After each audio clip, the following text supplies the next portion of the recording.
মামা কেমন আছেন? আলহামদুলিল্লাহ ভালো আছি ভাগনা, তুমি ভালো আছো? আচ্ছা মামা, হ্যাঁ মামা ভালো। শুনছি আপনি নাকি অনেক ভালো গান করেন। তো আমার ভিউয়ার্সরা মনে করেন অনেক ভিউয়ার্স আছে যে গান পছন্দ করে, তাদেরকে একটা গান শোনাবেন কি? মামা তুমি কইছো একটা গান শোনাবার লাগি, গান তো শোনানি লাগে। তাইলে সম্মানিত ভিউয়ার্স, আমরা আমার মামার কাছ থেকে আমরা আবদার করছি আপনাদের জন্য একটা গান। উনি খুব ভালো গান করে আমরা জানি। এখন আপনি কি গান শোনাবেন একটু আমার ভিউয়ার্সকে একটু বলেন। আমি একটা মনের খানের গান শোনাবো, আপনারা ধৈর্য ধরে শুনো। হ্যাঁ, আমাদের জনপ্রিয় কণ্ঠশিল্পী মনির খেলার একটা গান আমার মামা বলবে, আপনারা ধৈর্য সহকারে শুনবেন। শুরু করেন। মন বুঝে না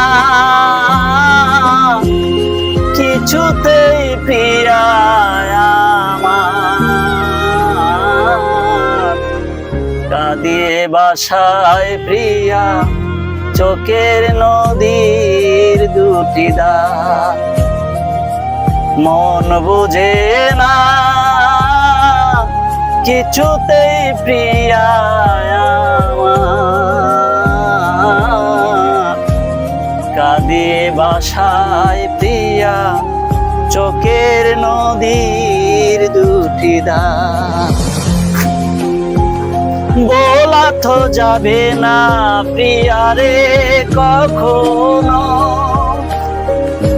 জীবনের পারে মরণের পারে ভালোবেসে যাব তখনো। ভোলা তো যাবে না প্রিয়ারে কখনো, জীবনের পারে